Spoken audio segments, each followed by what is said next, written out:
कांग्रेस तो नहीं चाहिए। कांग्रेस नहीं चाहिए ना, मेरा दिल खोल के कहता हूँ। ठीक है। देखिए, निरंतर प्रयास करने से व्यक्ति चाँद पर पहुंच गया। निरंतर प्रयास करने से वैज्ञानिकों ने एल्युमिनियम को हवा में उड़ा दिया, जिसे हवाई जहाज कहते हैं। ये तो केवल एक हल्द्वानी है। नमस्कार, मैं आपशर बख्श और स्वागत है आपका जय जय न्यूज़ में।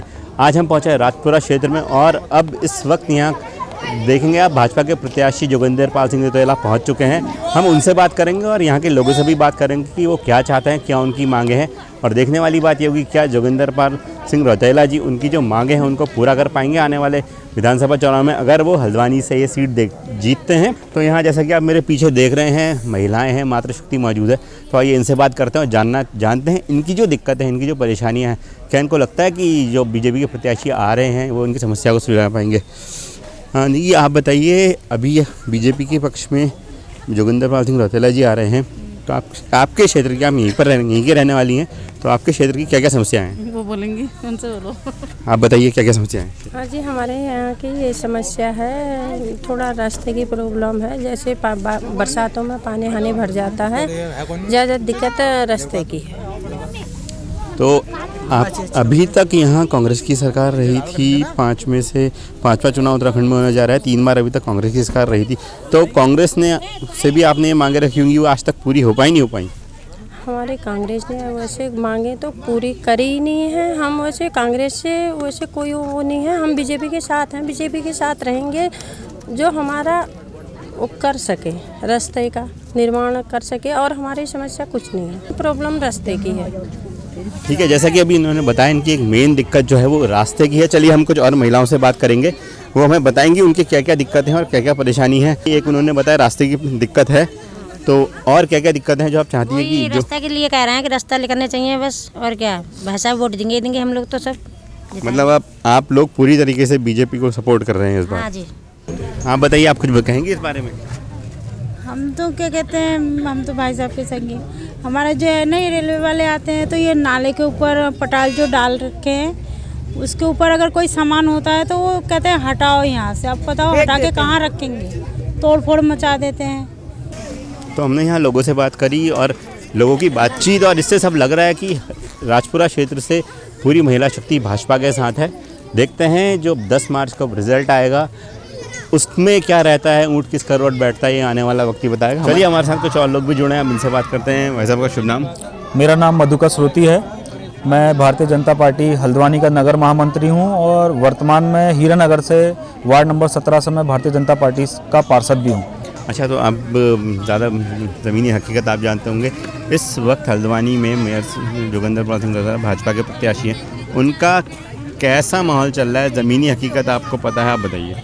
निश्चित रूप से हल्द्वानी विधानसभा हम लोग बहुत बढ़िया तरीके से जीत रहे हैं, क्योंकि हमारे मेयर साहब द्वारा जो हल्द्वानी मेयर के पद में रहते हुए हल्द्वानी में जो विकास कार्य किए गए हैं, हल्द्वानी की जो व्यवस्थाएं बढ़िया बनाई गई हैं, हल्द्वानी में जो बच्चों के खेलने के लिए अच्छे अच्छे पार्क बनाए गए हैं, उसका निश्चित ही रूप से हमें लाभ मिल रहा है और हम लोग बहुत बढ़िया मतों से हल्द्वानी विधानसभा जीत रहे हैं। देखिए, आपके अगेंस्ट कांग्रेस के प्रत्याशी खड़े हैं और बीजेपी हल्द्वानी विधानसभा का रिकॉर्ड अभी तक कुछ खास नहीं रहा है। ये 5वां इलेक्शन है और पिछले 4 इलेक्शन में 3 बार कांग्रेस ने इस सीट को निकाला है, तो इस बारे में क्या कहेंगे?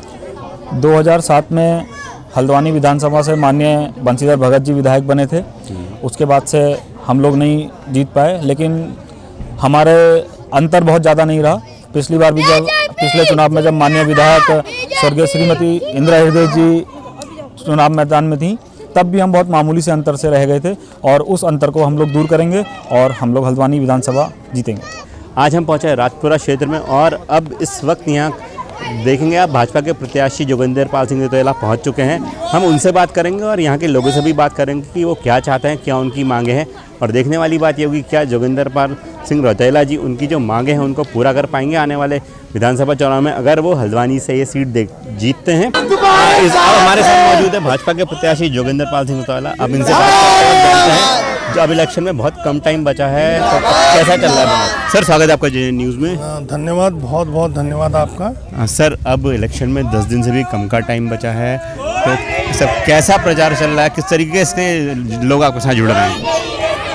देखिए, सघन कैंपेनिंग चल रही है।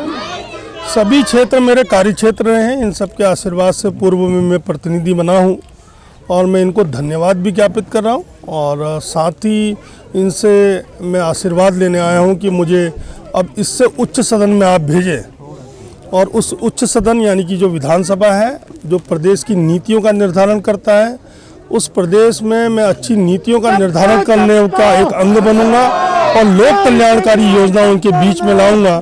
इसी निमित्त में आया और अपार जन समर्थन मिल रहा है। लोग बड़े उत्साहित हैं। माननीय मोदी जी के आगमन के बाद उत्साह दुगना हो गया है और लोगों का आप सुन रहे हैं क्या ध्वनि आ रही है, तो लोगों के उत्साह को दिखाता है और मुझे लगता है कि ये उत्साह हल्द्वानी से भारतीय जनता पार्टी के प्रत्याशी को विधानसभा पहुंचाएगा और ये सत्य प्रतीत होता है कि अब की बार 60 पार। सर, आप राजपुरा क्षेत्र में आए हैं, यहाँ की लोगों की एक बहुत मुख्य मांग है कि रास्तों को लेकर बहुत दिक्कत है, तो अगर आप हल्द्वानी विधानसभा से जीतते हैं तो क्या उनकी ये मुख्य मांग पूरी करेंगे? देखिए, आगे तो पहले रेल की बैरिकेडिंग लगी थी, ये सब लोगों ने मैंने इनके संयुक्त प्रयास से इसको हमने खोला है और आगे को भी हम इसको डिमार्केट करके इनके आगे एक रास्ते की हम कोशिश करेंगे। सर, हल्द्वानी को कांग्रेस का गढ़ कहते हैं। ये 5वां चुनाव है। पिछले 4 चुनाव में से 3 बार ये सीट कांग्रेस के पास गई है। इस बार नरेंद्र मोदी जी भी आए थे, तो आपको क्या लग रहा है इस बार हल्द्वानी की सीट का लक्ष्य क्या लग रहा है आपको? देखिए, निरंतर प्रयास करने से व्यक्ति चाँद पर पहुंच गया। निरंतर प्रयास करने से वैज्ञानिकों ने एल्युमिनियम को हवा में उड़ा दिया, जिसे हवाई जहाज कहते हैं। ये तो केवल एक हल्द्वानी है और बहुत वातावरण का अंतर है। लोग शिक्षित हो गए, सभी प्रबुद्ध नागरिक हैं, सोशल मीडिया का इम्पैक्ट है, जानकारी बढ़ गई है। कांग्रेस ने हमेशा सदैव जानकारी के अभाव का फ़ायदा उठाया। अब लोगों को छला नहीं जा सकता। जितना छलना था आपने 60 सालों में छला। जहाँ तक हल्द्वानी को एक गढ़ कहा जाता है, तो एक मैं कहना चाहूँगा, कुछ लोग जो भारतीय जनता पार्टी के विचारों पर आस्था नहीं रखते, उन लोगों को वोट बैंक के रूप में वो लोग इस्तेमाल करते हैं। दुर्भाग्य हमारे देश का, और उसी के सहारे वो लोग अपने नैया को आगे ले जाना चाहते हैं। लेकिन अब के भारतीय जनता पार्टी के सबके विकास, सबका विश्वास, सबके साथ के नारे से वो लोग भी उत्साही हैं और माननीय मोदी जी जन नेता है, राष्ट्र के नेता हैं, विश्व के नेता हैं। सभी लोग उनके भारत के नवनिर्माण के अनुष्ठान में आहुति देना चाहते हैं।